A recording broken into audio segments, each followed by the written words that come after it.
Let me get going on Instagram. Happy Monday. Good morning, everyone. Hope you're all as excited to be here as I am. Let me just get started on Instagram, and then we will be good to go. You are here for the Your Biggest Vision show. I'd love to hear where you're tuning in from and how your weekend was and what you're most excited about this week. Let's go live. All right.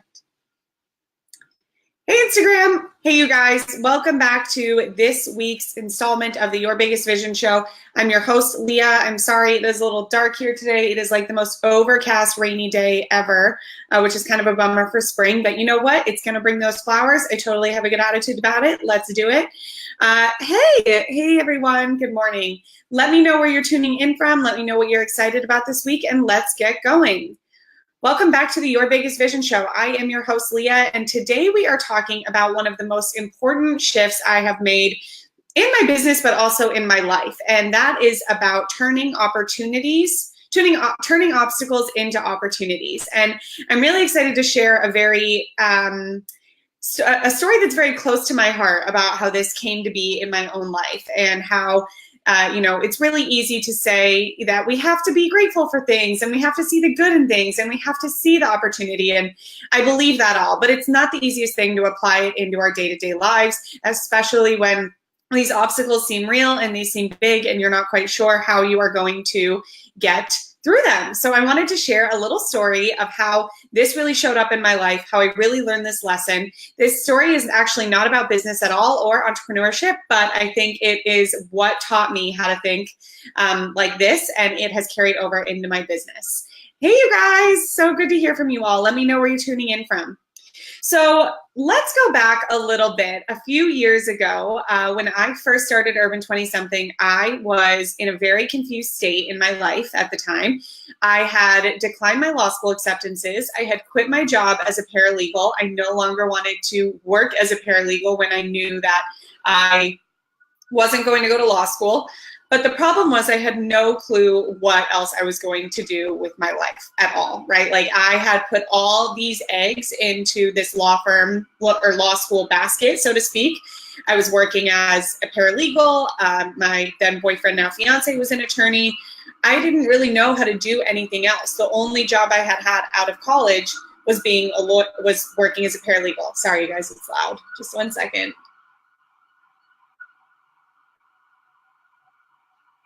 Okay, thanks for bearing with me. So on that morning when I woke up and I thought, you know what, I'm not going to do it. I'm not going to go to law school. I am not going to follow the status quo anymore. I'm going to fight for my freedom. I'm going to fight for a different life for myself. I'm going to fight for a different business.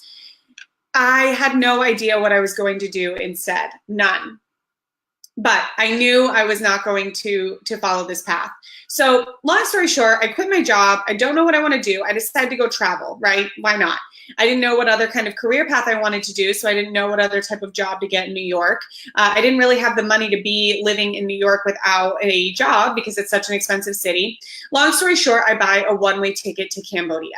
Now, I'm not going to get into my whole Southeast Asia trip for you guys, but I want to sort of set the stage here. So I was very excited to go to Cambodia. I had been once before, so I was familiar with Siem Reap, the town there that I was going to stay in.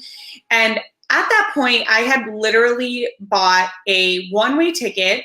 I had reserved 5 nights at a hostel in Siem Reap, a pretty nice hostel. I think it was still only like $10 a night, but or for like a shared room. But, you know, I hadn't saved up for this trip. I didn't know how much longer my money was going to last. I didn't know when I was going to run out. I had not made 1 penny from Urban 20-something yet at that point, so I wasn't really relying on that.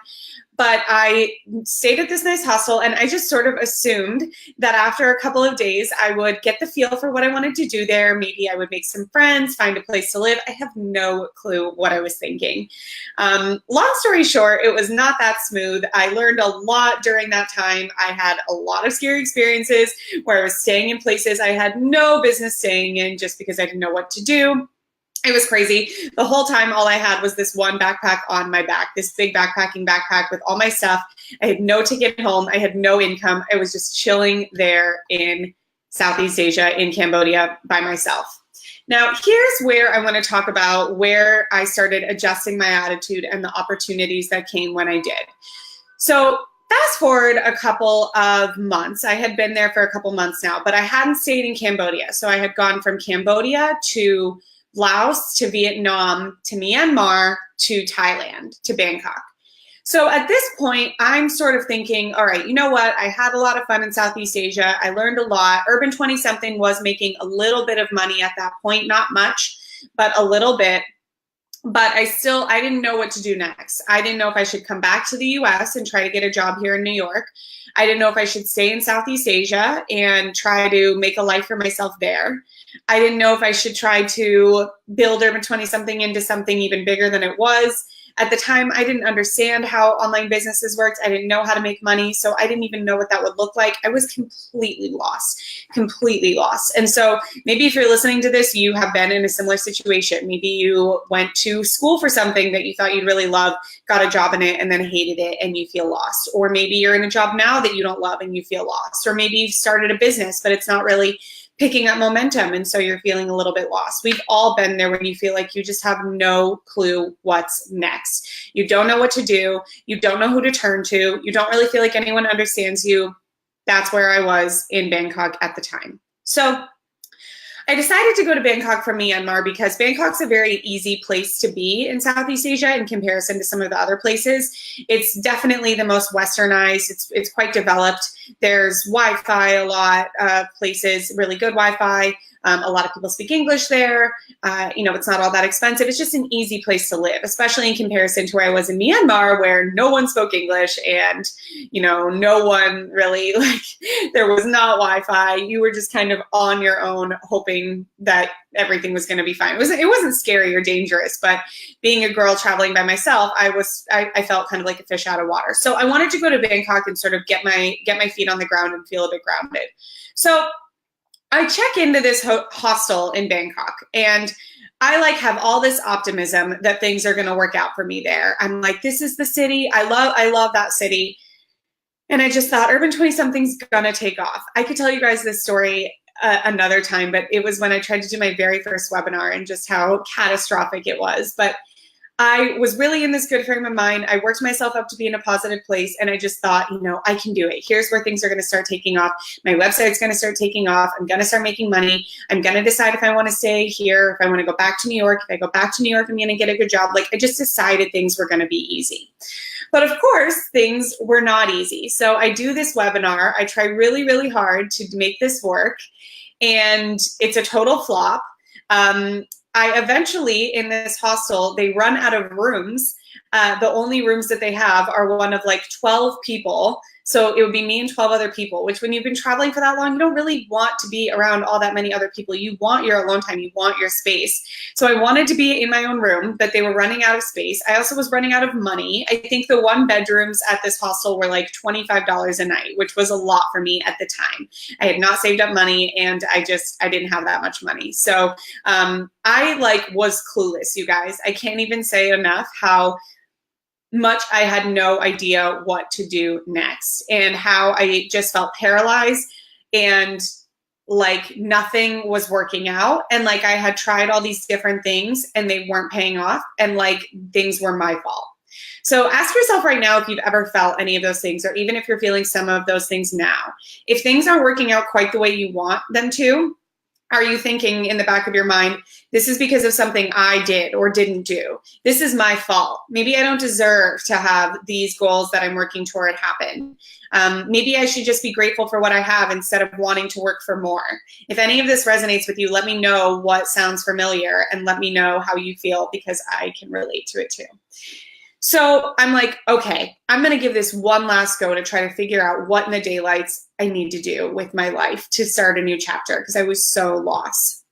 So when I was in high school, I had studied abroad with the Rotary Club, which is an international philanthropy organization. Maybe some of you are familiar with it.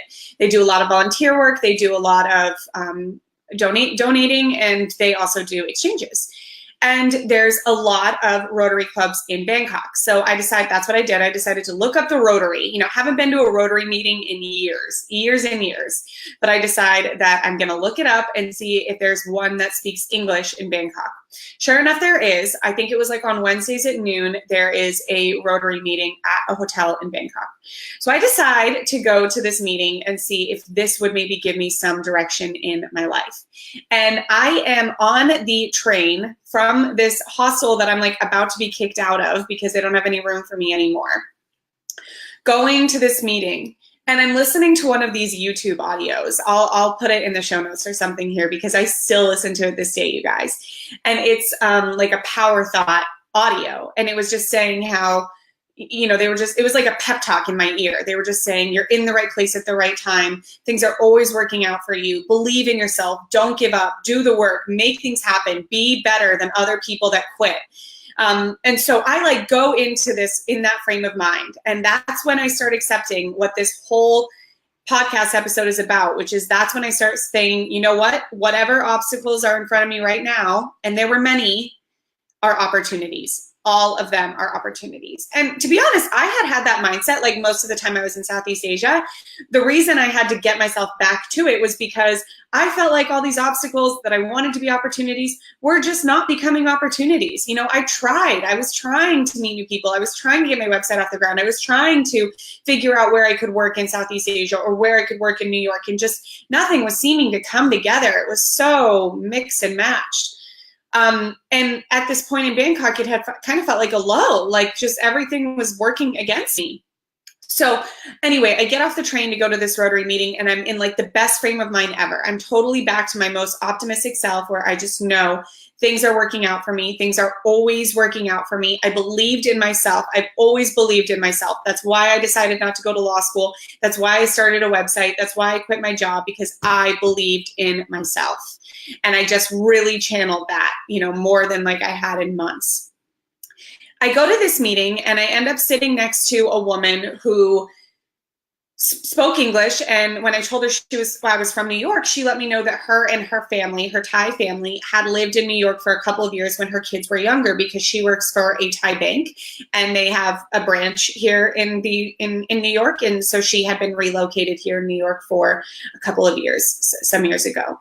So we really hit it off, and she loved hearing about New York and my life in New York. And, you know, we just had a lot to connect about, which was so great. So I end up kind of befriending her. And I remember leaving that meeting and thinking, oh my God, you know what? This is an opportunity. For some reason, I felt like this is an opportunity. Keep staying in touch with her, Leah. Like my gut was saying, this is an opportunity. So here's like little lesson number one. You know, how often do you just talk to people on the street or on the subway or at work even, or on the internet, and you have some sort of connection and you let it fizzle out? Maybe you can tune into your gut more and think, is this an opportunity? So I keep in touch with her, and eventually she invites me to go to a symphony, the Bangkok Symphony Orchestra with her and her family. And I'm like, oh, that sounds great. You know, that sounds fun and very cultural. So we pick a date this Friday that she had tickets for or something like that. And I take the train from my 12-person hostel where I had only my backpack on my back. Actually, at this point, I think I might have gotten kicked out of that hostel, and I was in another one, which was like not a nice place. The shower smelled like there was like gas coming from it the whole time. There probably was, honestly, because it was in the middle of Bangkok. Anyway, I like take the subway. I have no nice clothes. I only have a couple of outfits, and I go meet her at the symphony. And we have a nice time. The symphony's really great. It's feeling really lively. I'm really excited to be there. I don't really see an opportunity, but I'm kind of letting that go. I'm just letting it take place. I'm not really sure why I'm supposed to be there, but I just kind of felt like I was. And I was feeling really grateful to connect with this amazing Thai family and see the orchestra for free. So we leave the night, you know, they go home, and I am getting back onto the Bangkok subway by myself at night. I'm walking there. Like, Bangkok's safe. I'm not trying to, you know, say that this was dangerous, but I'm just trying to really illustrate how lost and alone I was. So I'm walking back to the subway, and kind of in the distance, I see someone standing near the subway with a big cello silhouette.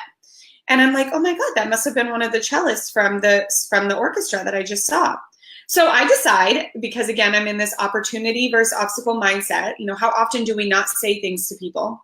I decide to go up to her and I said, were you just in the orchestra? And it turns out she speaks English really well. She's not Thai. There are Thai people that speak English. That's not what I'm trying to say, but English is like one of her, she's very fluent, and it's clear she lived in the United States. So she starts speaking to me. She says, thanks so much. And we end up connecting, and we even end up kind of being on the subway together. I don't know why she was taking the subway with her cello, but she was. That's neither here nor there. We start connecting, and she starts telling me that she is actually from Israel, but her and her family had lived in Chicago for a couple of years before they moved to Bangkok now for her to be in the orchestra here. But she said that her oldest son, well, all her 3 kids, but especially her oldest son, had really grown up and learned English in Israel. So though he speaks it fluently, he has a very thick accent. And she said she has been looking for an American in Bangkok that could come over and help her kids with English, especially her oldest son who has this accent.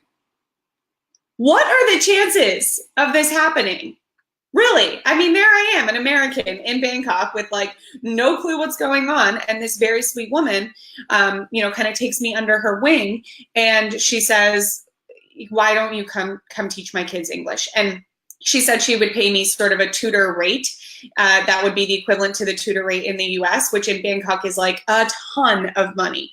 So lesson here number 2, how often do you see someone that you admire, whether it's at the gym or on Instagram or at work or in your day-to-day life, and not let them know that you admire them? This was a huge lesson for me. I really try to go out of my way now all the time to tell people when I think that they've done something great, or when I look up to them, or when they've done something to inspire me, because first of all, it's just the right thing to do to tell other people that, they don't go unnoticed. But also this led me to this woman ending up hiring me to tutor her kids. Now, this wasn't like the end-all solution to life I was looking for, of course, but it was a huge financial relief for me, because I just hadn't been making all that much money at the time. I didn't know if I should be trying to find a job in Bangkok, because I should be staying, or one in New York. I was like all over the place. So, but I end up going over to her house a couple of days later, meeting her husband, meeting her kids. They are all divine. And 3 days a week after that, I start going over there and working with them for an hour each on English. And so then I start getting to know them better and teaching them English, and things are getting a bit better for me. And then as I get to know them better, they kind of ask me about myself, and I end up telling them about my website, Urban 20 something. And they went, is that a website that you built on WordPress? I was like, yeah, I do use WordPress. And the middle son kind of comes out, and he's like, oh my God, I want to learn WordPress. I've been trying to teach myself WordPress, and I don't know how. So then they end up hiring me additionally to teach their son WordPress once a week, which they pay me more for than just English tutoring. Again, what are the chances? I had just learned WordPress about 6 months before, not even, when I started my website. And just because I had talked to these people about it, I end up getting this job now tutoring them in English, and then also on WordPress. Met these people on the subway. None of this would have happened if I didn't go to that one Rotary meeting and then meet those people. It gets better. The final icing on the cake was after a couple of weeks of getting to know this family really well, feeling close to them, feeling close to their kids. They let me know. And by the way, this is still when I'm living at like one of these scary hostels by myself, not knowing how much longer I can do that, because it's starting to rack up and it's expensive and I don't know what's next. They let me know that they actually have a second apartment that the woman uses to practice her cello in, and that they would like me to just go ahead and move in there. So there I am, like a month after I go to Bangkok with nothing but a backpack on my back, nothing but my laptop, no money coming in, no plan on when I should go back to New York, no plan on when I should what I should be doing in Bangkok, running out of money, staying at these hostels that like are the worst, not knowing what's going on or what I should be doing. And I end up moving into a 2-bedroom apartment in the middle of Bangkok on the 30th floor, overlooking the skyline, free of charge, not paying rent, and working with this family, still getting paid to tutor their kids, all within a month. All because I opened my mind to think that there could be an opportunity, even though at the time, all I could see was obstacles. So I think of this story all the time. Whenever I'm confused about how something is happening in my life, why it's happening from my life, if it should be happening in my life, I remember how quickly I went from utter confusion, even some despair, and just complete blindness to what was actually about to happen to me, and tuning into trust and faith and opportunity and staying open-minded and leading it to me to live in Bangkok, make good money, live for free in a 2-bedroom, live in a high-rise apartment, experience that completely free of charge, get my website off the ground, get a job back in New York, and really truly live out the best thing I could have imagined for that time in my life. And, you know, it was all those blessings of meeting this family, of getting that money going, of getting my website going, of getting my job. They are incredibly huge and things I'm so grateful for. But the biggest lesson of all was faith and belief that something is always happening for your greater good, that things are always working out for you. Yeah, I love your guys' comments here. God is good. This is, yeah, faith, not fear is so powerful. I think about it all the time. And so whenever you are feeling like things aren't working out for you, or you're not sure how things are going to work out for you, or you're unclear if they are working out for you, channel back a time for yourself when you had no clue how things were going to work out and they did. And you can't even tell me that you don't have one, because I know you do. I mean, this is an amazing story for me. It's one of the more profound ones, but I could think of hundreds of times when things worked out exactly the way they should for me, and so can you.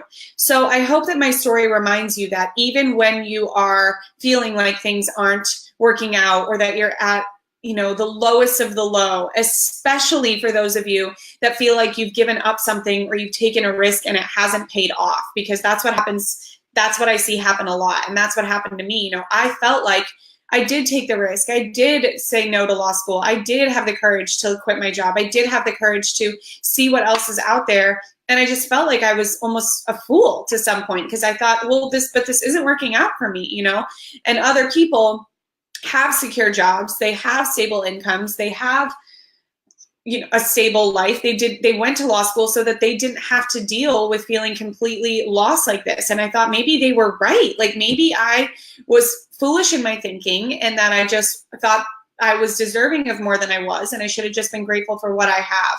So if you've ever felt like that after you've taken a risk, just know that that is not the case. That is not the case at all. And in fact, if you are in that situation where you're feeling like something you've done hasn't paid off, just know that even now you are braver than most people on the planet, because you even dared to question your reality. And when you are that level of brave, and when you have that level of courage, you have a level of strength that will get you through the lows and up to the highs that you are searching for all along. So don't think that just because someone else has, you know, in my case, it was quitting my 9-to-5 job, but you can think about whatever risk you've taken. Just because someone else hasn't taken that risk and they might seem more stable or more secure or less confused, that they are doing, quote, better than you. That's not true. You were the brave one. You dared. And look, I'm not saying that people that don't take risks aren't happy. That's not the case. I'm just saying that if you're comparing yourself to them because you think they're happier, just know that if you wouldn't have taken the risk, you wouldn't have even had the bravery or strength to ask yourself what could be better for you. And that is the most powerful thing of all. To me, that's actually a quite holy thing as well. You know, there's so much to be grateful for in this world. And you had the courage to go out and seek it and experience it and live through it and share it with others. That is the greatest thing you can do in my eyes as someone on this earth. So some practical ways to stay in that frame of mind, to stay in the opportunity versus obstacle, are to first and foremost always stay in gratitude, always. So in my situation, when I was on that subway listening to affirmations, instead of trying to dwell, look, I'm not saying it's easy, but just to give you the example, instead of dwelling on the fact that I didn't know how I was going to pay for my hostel that night, I didn't know if I should be in Bangkok, I didn't know how I was going to get back to New York, I didn't know if my website was ever going to take off, I didn't know if anyone was reading anything, focusing on the fact that, you know what, I am in Southeast Asia, I am young, I have time to figure things out, I'm smart, I've made a website, I can figure things out, I can do this. You know, always focusing on the good in that situation. That is what will lead you to this opportunistic mindset. If I was so wallowed in the challenges that were presenting me at that time, then I would have just stayed in my hostel bed and tried to sit on my computer and work and Google what the heck am I supposed to do with my life and how to get a job, and then really frantic, which wouldn't have gotten me anywhere. But I chose not to. I chose to stay in the gratitude and in the opportunity. And that is what led my mind to stay open and opportunities to flood to me. Because in that situation, you know, those opportunities were always there for me. That Rotary Club was always there for me. People wanting to meet me were always there. That family always needed a tutor. They always had that extra bedroom. That always had happened. It was only going to be if I chose to open my mind and stay in an opportunistic mindset. That is what was going to determine if I actually got to experience it or not. So I want you to apply that to your life. Whatever you're wanting right now, if you want business success, if you want a higher income level, if you want a different job, if you want a different relationship, if you want a better body, if you want to feel healthier, whatever the case is for you, just know that those possibilities, those realities are already in existence. The only thing that's going to make a difference about whether or not you get to experience them is how you open your mind to ways for them to come into your life. And it's not going to happen if you stay in this obstacle or victim or complainy mode. It's just not. So don't kid yourself into thinking that there is no way for you to lose weight. There is no way for you to get a higher income. There is no way for you to get a better job, because again, all of those things actually are already happening right now. It's just up to you to open your mind and see them. And this is huge for you entrepreneurs out there. The thing that's going to make or break you is not how smart you are. It's not how good your branding is. It's not even how genius your product is. It's about whether or not you're going to see the many, many obstacles that come into your life as an entrepreneur, as opportunities or as obstacles. And you know, this doesn't mean having everything be in la-la fairyland. I'm not saying that every time an obstacle comes up, you need to say, oh, I'm okay with it. That's not really an obstacle. I can't think negatively. That's going to ruin this. That's not the case at all. You can call an obstacle an obstacle. The difference is how you react to it. You know, we don't need to think like that having no sales is not an obstacle, or that having debt is not an obstacle, or that having a lack of clarity is not an obstacle. They can be, but how are you going to move forward with them? That's the question. So don't think, you know, don't sit here and listen and think, well, Leah, you don't know because you don't really have obstacles. I really do have obstacles. There's real obstacles. I get it. It's not about being in denial. It's about being proactive and being empowered enough to treat them like opportunities, even when they are obstacles. Does that make sense? So that is my takeaway. That is the story of how I learned that your mindset is the only thing that is separating you from the things that you want. They're already there. They're waiting for you. So how are you going to open your mind today to be the person who sees opportunities all around you to get there and go for them and make them happen and grasp them for you? They are yours for the taking. Okay, that was a lot. I hope you guys enjoyed the story. Let me know what you think.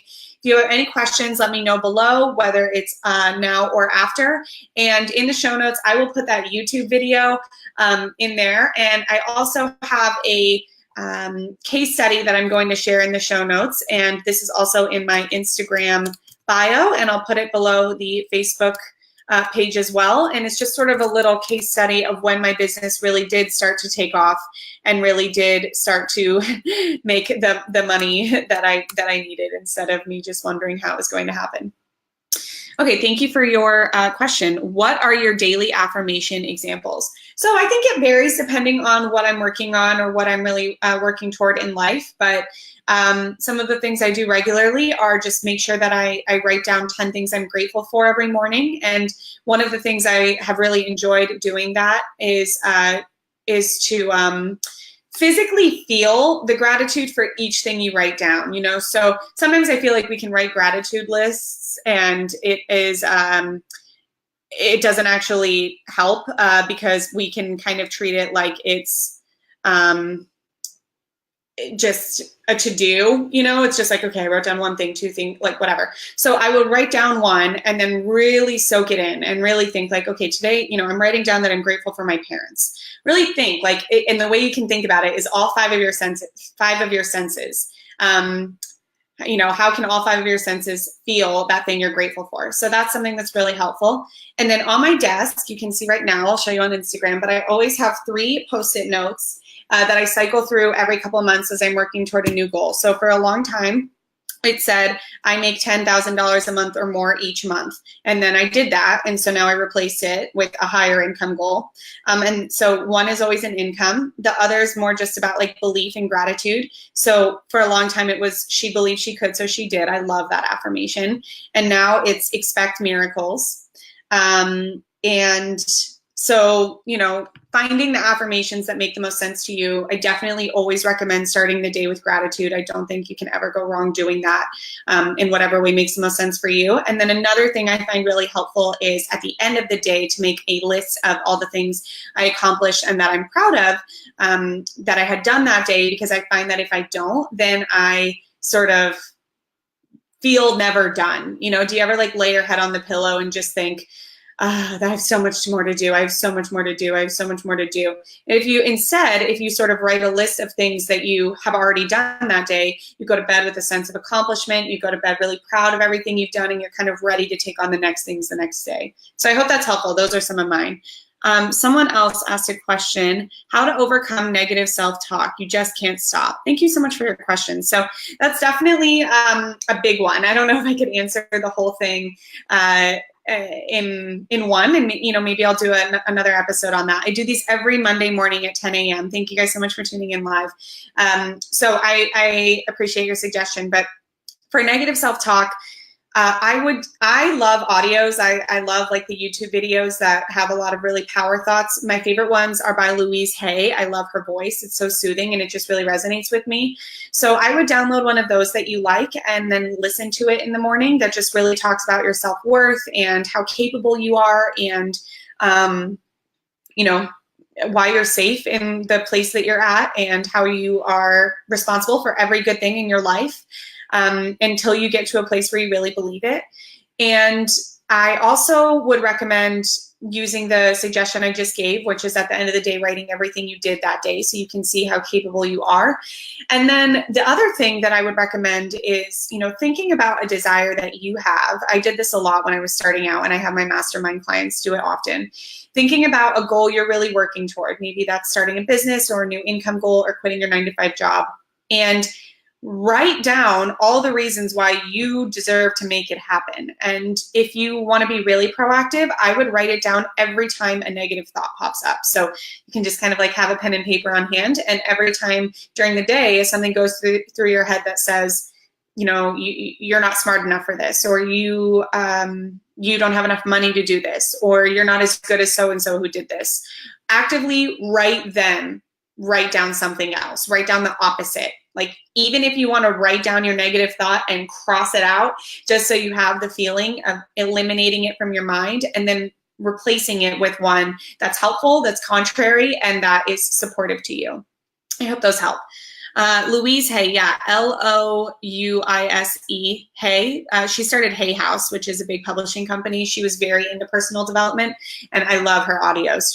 She's really good with powerful thinking. You know, it's not just audios like, I am happy, I am smart, I am pretty. She really sort of explains why your thoughts are so powerful and what you can be thinking to channel that power. Okay, this was great, you guys. Thank you so much for your questions. And for those of you that tuned in live, I am Leah. This is the Your Biggest Vision Show. We do this live every Monday on Facebook and Instagram Live at 10 a.m. And if you can't catch the live version, don't worry, because these are all available on my podcast, the Your Biggest Vision Show. I would love it if you would subscribe and leave a review. I'd hugely appreciate it. They are always available the Tuesday after the Monday live. And then on Thursdays, we also release interviews with people that are the biggest visionaries out there. They're super inspiring. So I think you guys would love any of that. I hope you have a truly magical Monday and week.